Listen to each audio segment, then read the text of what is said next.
Good day, everyone. I am Troycan Tagalogon from BSHM3A. Today, I will be presenting the key laws that regulate accommodation establishment in the Philippines. This includes hotels, resorts, motels, and other lodging facilities.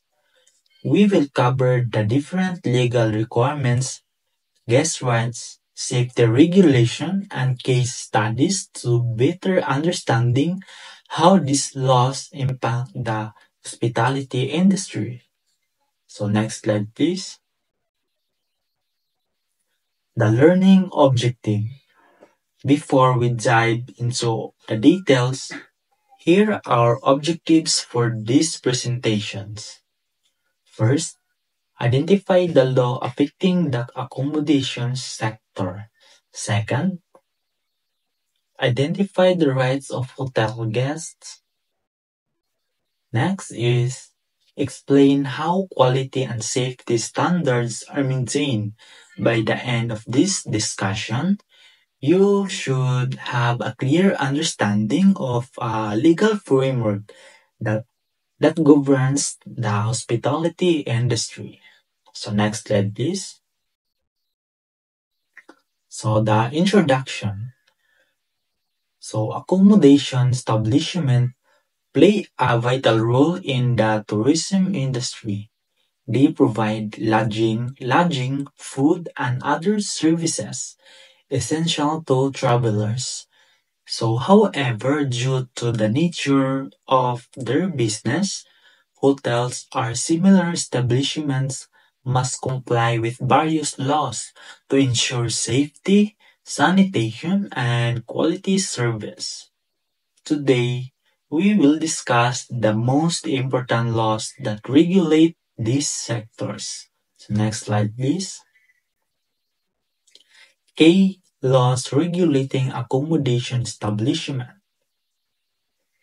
There are several laws that accommodations establishment must comply with.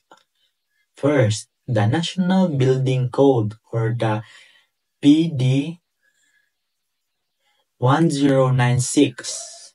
So it ensures that structural safety and proper design.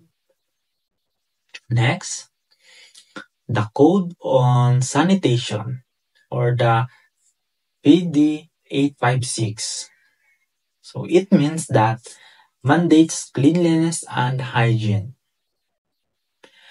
Next is the Fire Code of the Philippines or the PD 1185. So it requires fire prevention measures.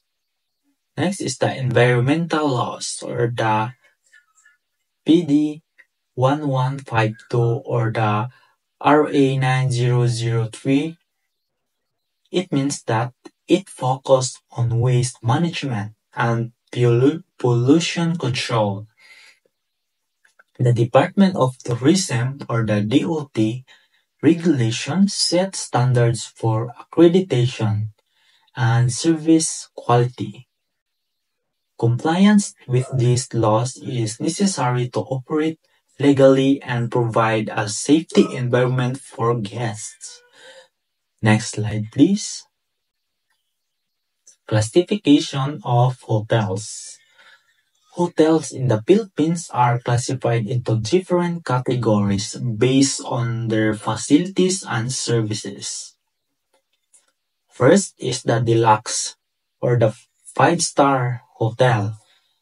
So these hotels are luxury hotel like the Peninsula Manila and Shangri-La. Next is the first class or the 4-star.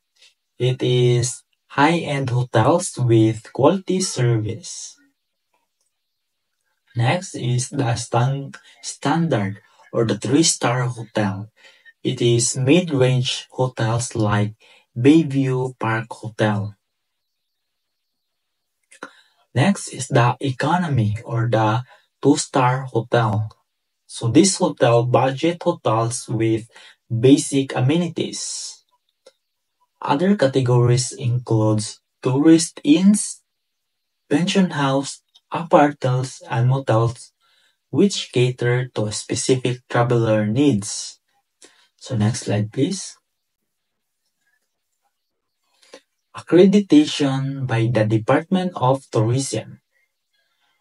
So although accreditation by the Department of Tourism is not mandatory, it provides credibility and increases the marketable of the establishment. To be accredited, a hotel must submit business registration documents.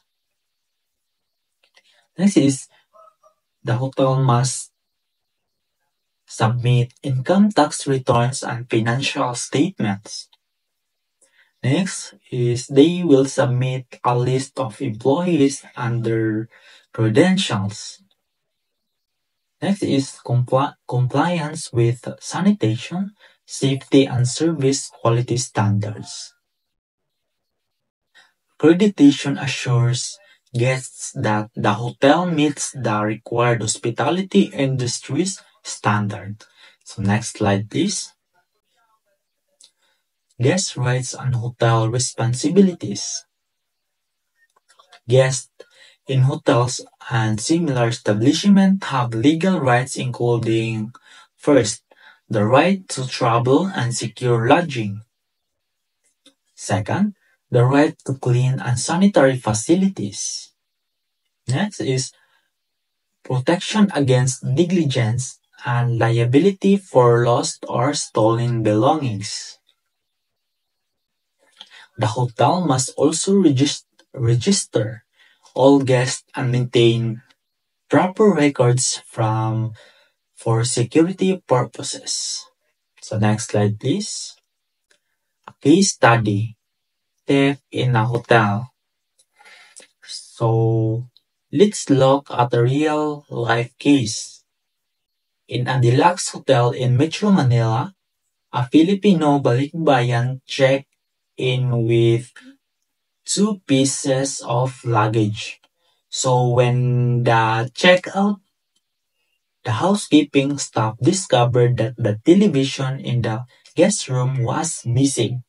So the investigation found that front desk staff and bellman failed to inspect the room before checkout. As a result, the hotel charged the lost TV on the negligent employees. So the lessons. So the hotel must have strict security protocols.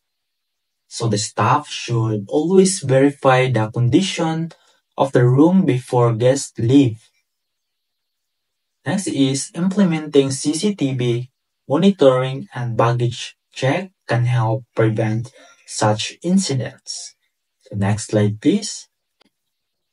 Security and safety measures. Hotels are required to follow safety and security protocols including CCTV monitoring. So it means that surveillance cameras must be installed in public areas. Next is the guest and visitor registration.